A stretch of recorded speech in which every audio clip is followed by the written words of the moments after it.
하나님께 아뢰오리니 나를 정죄하지 마시옵고 무슨 까닭으로 나와 더불어 변론하시는지 내게 알게 하옵소서.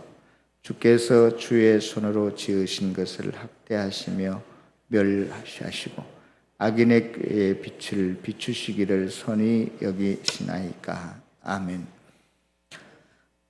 우리가 부부가 살긴 살아도 서로 뜻이 맞지 않으면 평생 힘들게 살 수밖에 없고, 또 친구 간에 서로 생각이 다르고 성향이 다르면 이 친구 저 친구와 서로 얽혀 있기 때문에 만나긴 만나도 늘마다 티격태격 싸우면서 만나죠.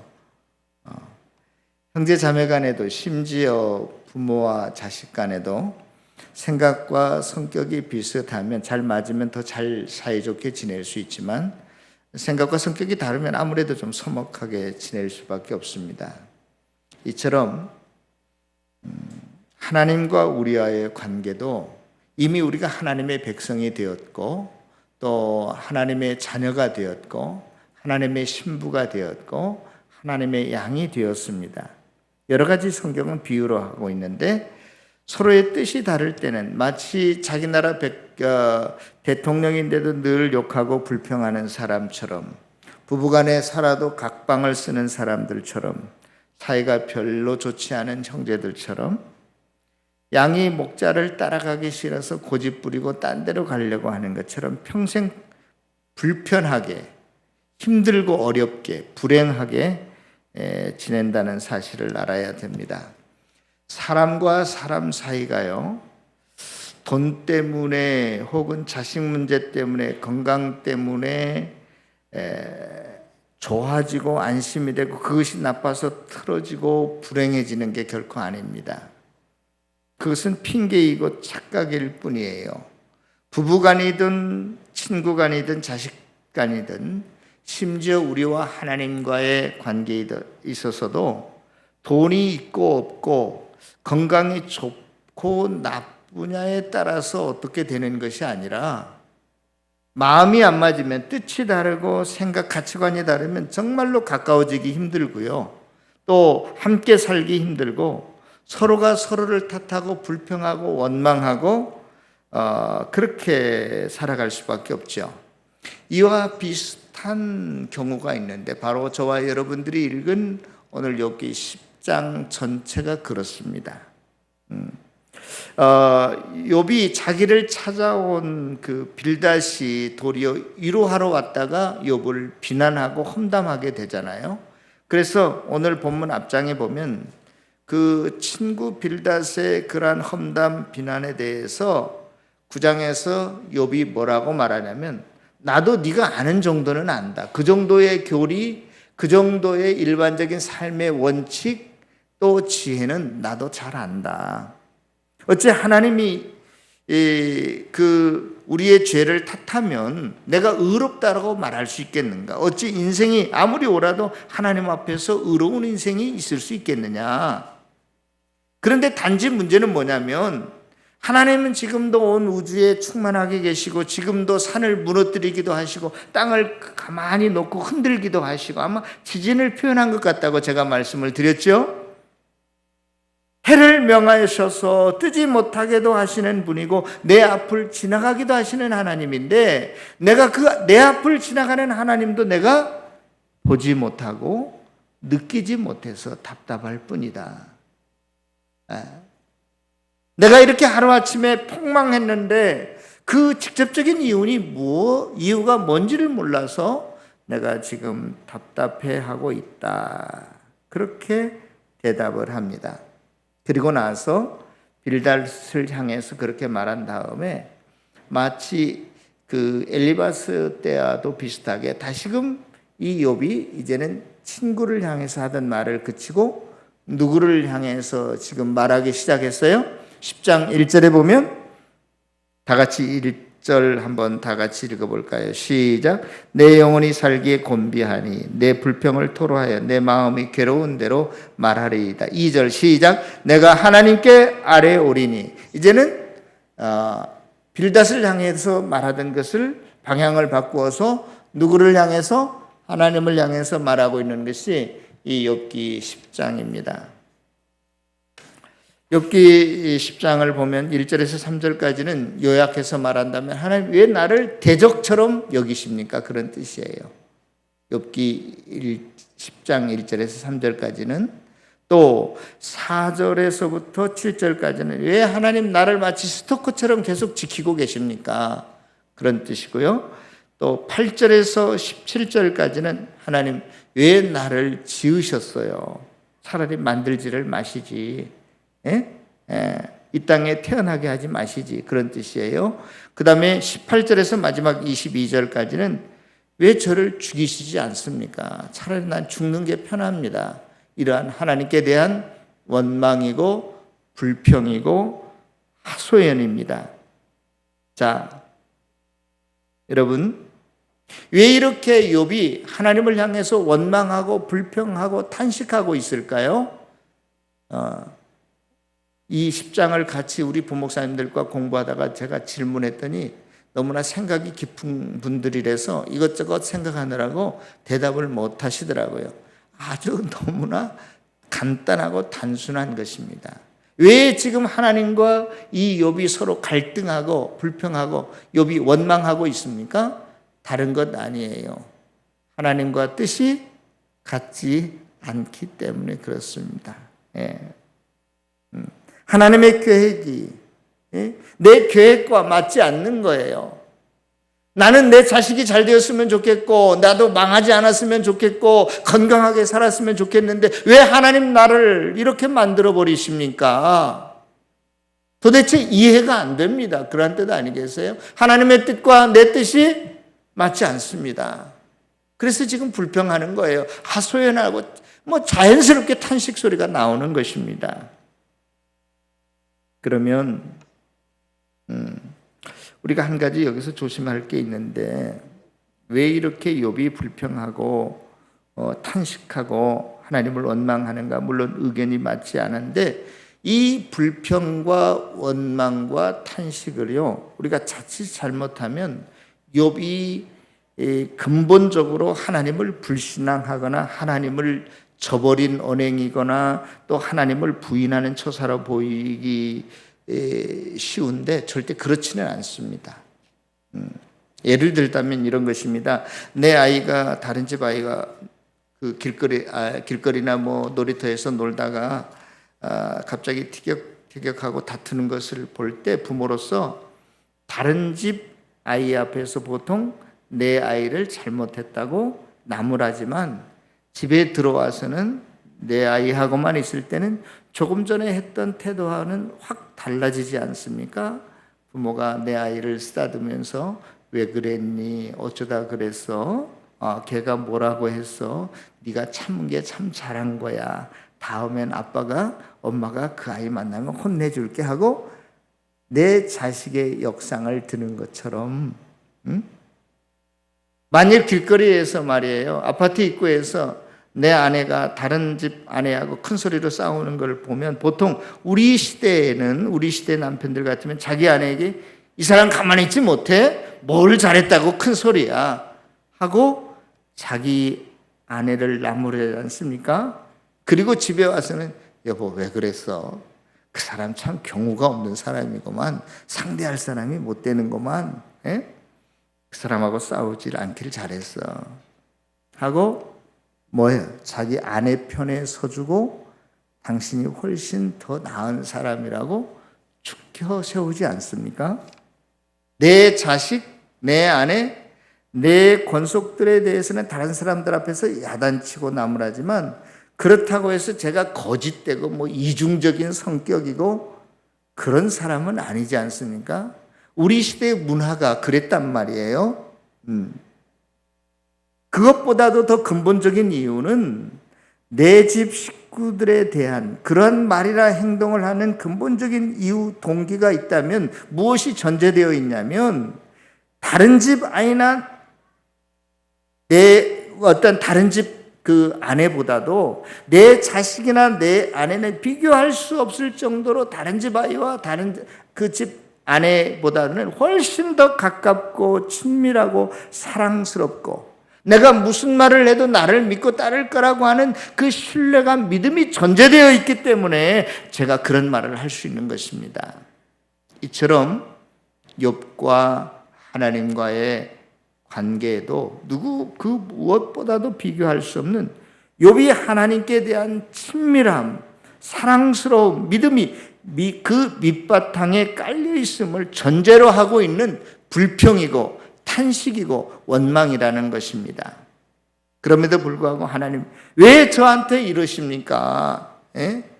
나를 적처럼 여기시고 스토커처럼 따라다니시고 한순간 3킬 동안도 나를 놓아주지 않고 왜 저를 지으셨어요? 이 땅에 태어나게 하셨어요. 빨리 죽어버리는 게 낫겠어요. 이 땅에서는 광명도 흑암처럼 보일 뿐입니다. 도저히 욥으로서는 지금 자기의 현재의 상황을 하나님께서 이 상황을 허락하시고 하나님의 뜻에 대한 계획에 대한 방법을 이해할 수도 없을 뿐더러 마음에 들지 않는 겁니다. 마음에 들지 않는. 그래서 하나님과의 충돌이 일어나고 하나님과의 갈등이 지금 일어나고 있는 거 아니겠어요? 하나님, 왜 제 건강이 이런 거예요? 왜 제 자식들을 한둘도 아니고 몽땅 이렇게 만드신 거예요? 제가 돈 좀 있어 보이는 게 하나님 그렇게 좀 불편하세요? 내가 지금 먹을 것이 없는데 당장 돈 좀 주시면 안 돼요? 제 앞길이 아니라 나는 고생해도 좋은데 제 자식들 앞길도 좀 어떻게 좀 앞길이라도 평안하게 좀 형통하게 만들어 주시면 안 돼요? 병 좀 낫게 해 주시면 안 돼요? 하고 하나님께 대한 그 원망에 대한 기세가 굉장히 지금 대단한 겁니다, 욥은. 마치요, 저는 오늘 이 욥기 10장을 읽으면서 누구가 생각이 났냐면 요나가 생각이 났어요. 요나서 맨 마지막 장에 보면 마지막 부분에 하나님께서 그 박넝쿨을 키워가지고 그늘을 만들어서 시원하게 했지 않습니까? 그런데 벌레가 나타나서 갑자기 그 박넝쿨 밑둥지를 긁어먹어버리니까 박넝쿨 다 금방 시들어버려요. 그러니까 요나가 화를 냅니다, 하나님께. 아니, 이 박넝쿨 왜 시들게 하셨습니까? 야, 네가 뭘 기르지도 않고 심지도 않은 거 좀 시들었다고 그렇게 화를 내냐? 그랬더니 요나가 뭐라고 말하는 줄 아세요? 내가 죽기까지 화내도 내 화내는 것이 옳습니다. 이렇게 의기양양해요. 자기가 그 박넝쿨을 심지도 기르지도 한 적이 없는데, 물 한 번 준 적이 없는데 그 박넝쿨 시들었다고 하나님을 향해서 화내고 대듭니다. 너 왜 이렇게 화내는 거야? 밑도 끝도 없어요. 내가 죽을지언정 화내는 것이 옳습니다. 이렇게 지금 요나가 대드는 거하고 비슷해요, 욥도.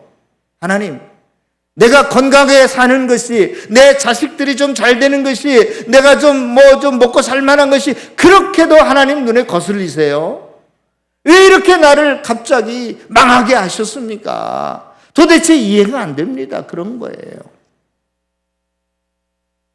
저와 여러분들도 물론 욥처럼 하나님을 사랑한다라고 하지만 혹시 원망하는 거 없습니까? 내 앞길이 불안한 것 때문에, 내가 일터를 얻지 못하는 것 때문에, 기타 등등 구체적으로 하나님과의 뜻이 다른, 하나님과의 충돌이 일어나는 그러한 것은 없습니까? 욥과 같이 최악의 상태는 아니더라 한다 할지라도 어렵고 힘들고 불안한 게, 걱정이 되는 게 뭐가 있습니까? 특별히 나쁘고 힘든 일, 어려운 일, 고민되는 일, 그 일에 대해서 지금 하나님의 섭리 뜻이, 하나님의 방법에 대해서, 나에게 일으킨 그 상황에 대해서 오케이 하고 동의되지 않으면 우리는 어떻게 돼요? 항상 하나님께 불평할 수밖에 없습니다. 하나님과 싸울 수밖에 없습니다. 여러분은 어떻게 생각하세요? 여러분들 지금 힘들고 어려운 일 없으세요? 없으면 참 다행스러운 일이죠. 그러나 지금 내 어려운 현실, 힘들고 어려운 상황, 문제에 대해서 하나님이 뭐라고 대답하고 계시는가 한번 들어봐야 돼요. 지금 내가 당하고 있는 불안, 어려움에 대해서 하나님이 뭐라고 지금 이야기하실까? 뭐라고 이야기하실 것 같아요? 대부분 힘들고 어려우면 하나님 됐어요. 뭐 싫어요. 뭐 그런 거 아니겠어요? 그런데 우리가 이때 분명해야 될 것 하나는 뭐냐면 우리 10장 13절 한번 다 같이 읽어볼까요? 10장 13절 시작. 그러한데 주께서 이것들을 마음에 품으셨나이다. 이 뜻이 주께 있는 줄을 내가 아나이다. 욥의 입장에서 보면 내가 지금 하루아침에 모든 재산이 다 날아가 버리고 모든 자녀들이 죽고 내 건강이 지금 병들고 또 내 명예가 실추된 이것에 대해서 이 현실에 대해서 누가 계획하고 그것을 뜻을 두셨고 마음에 가지고 계신다고요? 하나님이. 그러나 내 뜻과 충돌이 돼요. 그러나 저와 여러분들이 이때 분명하게 결정해야 될 것은 뭐냐면 그럼에도 불구하고 지금 나에게 일어난 이 최악의 상황 어려움이 하나님의 능력과 지혜가 총동원된 최선의 방법이라는 거예요. 최상의 것이라는 거예요. 이거 정말로 수용하기 힘들어요. 이게 안 되면 우리는 악순환입니다. 신앙생활에서. 죽을 때까지 부부가 서로 뜻이 달라서 힘들고 어렵게 사는 것처럼 하나님과의 관계에서도 하나님과의 신앙에서 지금 나의 이 현실은 하나님께서 하나님의 지혜와 능력으로 나에게 베푸신 최선의 것이고 최상의 것이고 최고의 것이라고 우리가 동의하지 않으면, 믿음으로 받아들이지 않으면 하나님께 향한 불평과 갈등과 탄식은 언제요? 숨 거둘 때까지, 꼴깍 할 때까지 우리는 불평해야 돼요. 악순환의 연속입니다. 악순환의 반복입니다. 하루하루 모든 상황은 하나님께서 우리에게 이것이 꼭 필요하기 때문에 저와 여러분들에게 주신 거라는 거예요. 그래서 믿음으로 우리는 오늘 하루의 이 상황의 이 순간을 어떻게 해야 돼요? 하나님이 나에게 주신 최선의 것이니까 감사함으로 받아들여야 되고 기쁨으로 받아들여야 된다는 거예요. 아멘 하는 분이 한 분도 안 계세요.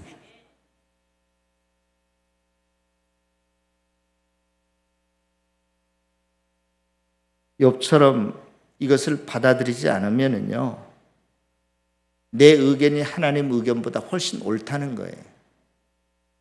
내 방법이 하나님이 행하시는 방법보다 훨씬 더 정당하다는 거예요.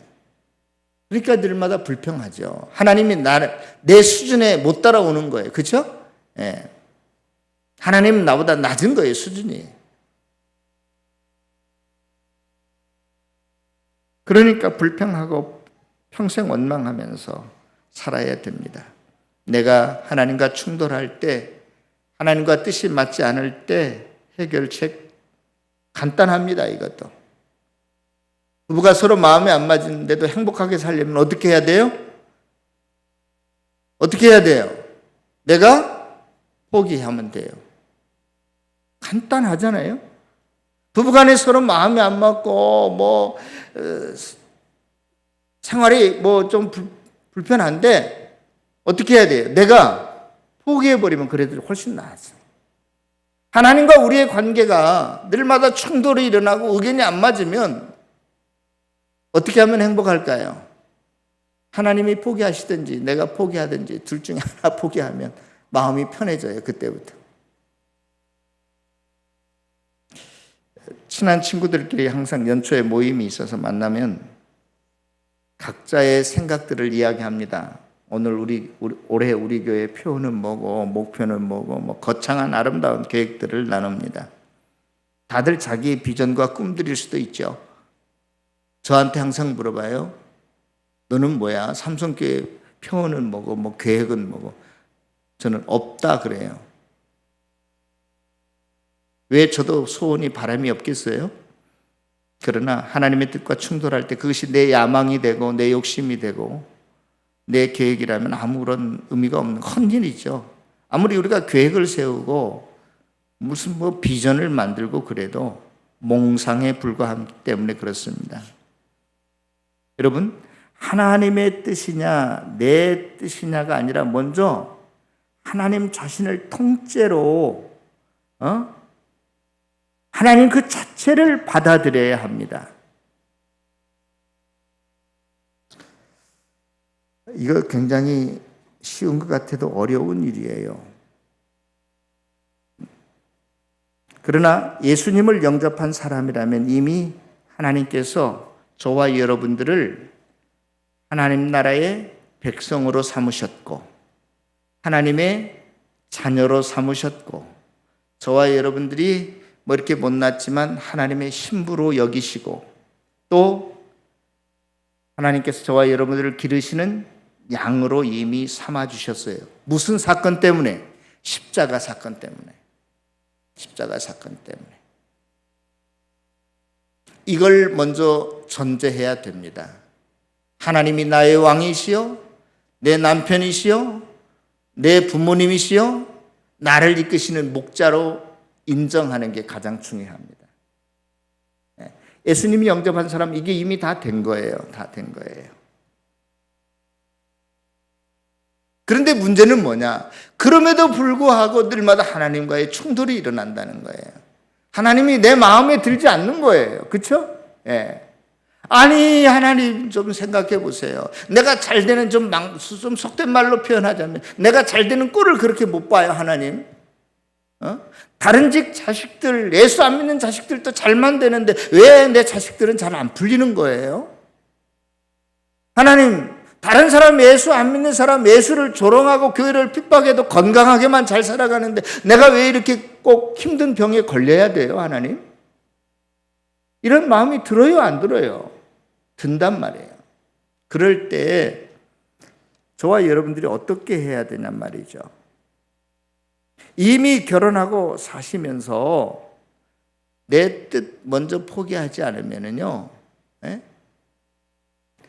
저와 여러분들이 결혼하고 살면서 내 아내로, 내 남편으로, 내 자식으로, 내 부모로 빨리 인정할 것 인정하고 살아야 그게 편하지. 그걸 인정하지 않으면 그거 평생 살아도 불편한 거예요. 그리고 나서 해야 될 것 있다면 포기할 것 빨리 포기해야 돼요. 하나님 뜻 앞에서 내 뜻이 다를 때 내 뜻을 빨리 포기해야 됩니다. 우리 다 같이 한번 좀 불편하지만 찾아보도록 하겠습니다. 구약성경 이사야서 55장인데요. 우리가 너무나도 잘 아는 본문이죠. 성경 구절입니다. 이사야서 55장을 한번 다 찾아보시기 바랍니다. 이사야서 55장 이사야서 55장 8절 9절인데요. 8절 9절 읽기 전에 먼저 6절에서 구약성경 1036페이지인데요. 제가 가지고 있는 성경책은 55장 6절에서 보면 너희는 여호와를 만날 만한 때에 찾으라 가까이 계실 때 그를 부르라 그렇게 이야기합니다. 또 7절에서 보면 여호와께 돌아오라 그리하면 너를 긍휼히 여기시리라 뭐 그런 이야기 회개하라는 이야기입니다.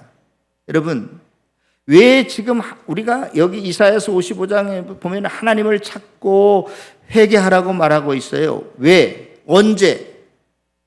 다른 거 아니에요. 8절 9절입니다. 하나님과 우리의 생각이 다를 때 내 생각이 너희 생각과 다르며 내 길은 너희 길과 다름이라. 또 9절에 하늘이 땅보다 높은 같이 내 길은 너희 길보다 높으며 내 생각은 너희 생각보다 높다. 하나님의 생각과 우리의 생각이 다를 때 하나님을 좀 찾으라 이 말이에요. 회개하라 이 말이에요. 너희들의 생각은 하나님의 생각과는 너무나도 다른데 계속 너희들 그렇게 우기면 안 된다 그런 거예요. 나를 찾으라고 하는 것은 내 뜻에 순종해라. 너희들 뜻 그만 좀 이제 내려놓아라 그런 거 아니죠. 하늘과 땅이 다른 것처럼 차이가 나도 보통 차이가 나는 게 아니다. 회개하라는 의미가 그런 거예요. 너희들이 고통스러울 때 나를 찾으라는 거예요. 왜 고통스러운 거예요?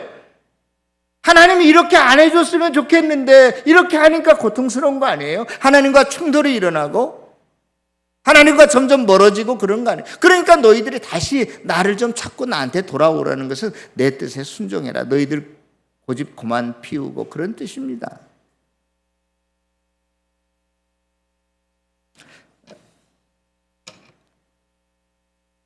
우리는 이미 십자가로 인해서 우리가 본질적으로는 죽은 사람이에요. 예수 그리스도의 십자가 때문에 우리가 하나님의 자녀가 되었고 하나님의 백성이 되었고 하나님의 신부가 되었고 하나님의 양이 되었잖아요. 그럼에도 불구하고 우리 그리스도인들은 또다시 죽어야 된대요.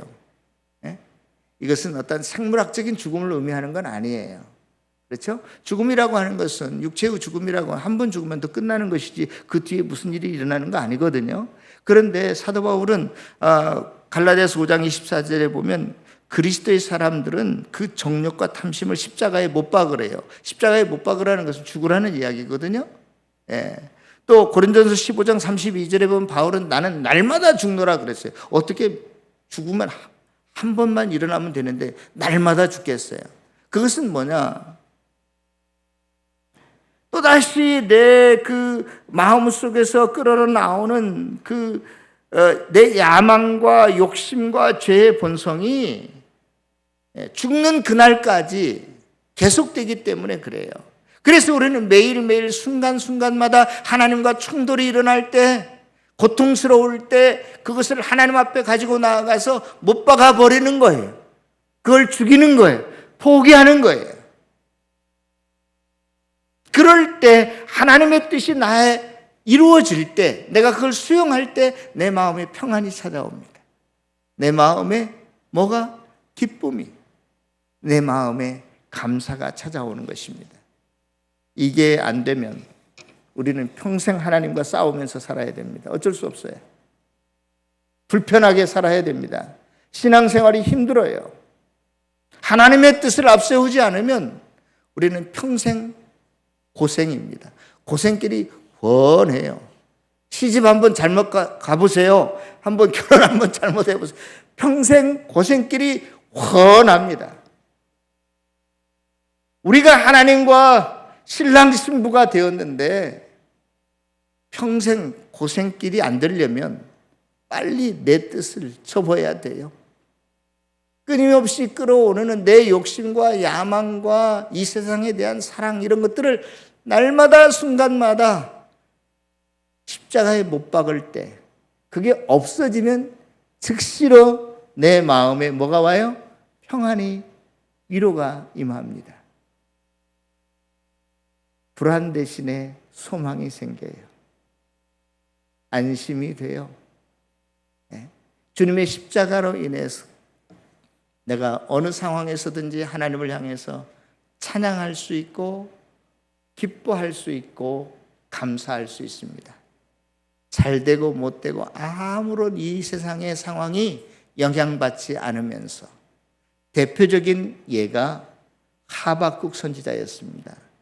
하박국서는 1장, 2장, 3장으로 된 짧은 성경책인데 1장에 시작되자마자 2절에서 보면 하박국이 하나님을 향해서 원망합니다. 불평합니다.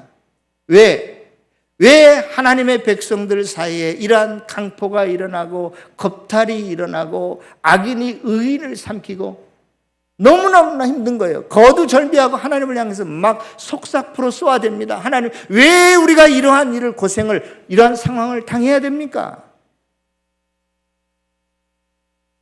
2장 끝나면서도 아무런 변화가 없어요. 그런데 3장 마지막 끝내면서 하박국 선지자가 스스로 뭐라고 말하죠? 우리가 항상 복음송에서 찬양하잖아요. 뭐라고 찬양합니까? 비록 무화과 나무가 무성치 못하고 포도나무에 열매가 없고 감람나무에 소출이 없고 밭에 먹을 것이 없으며 우리의 양이 없고 요양관에 소가 없을지라도 나는 여호와로 인하여 기뻐하리라 그래요. 기뻐하리라.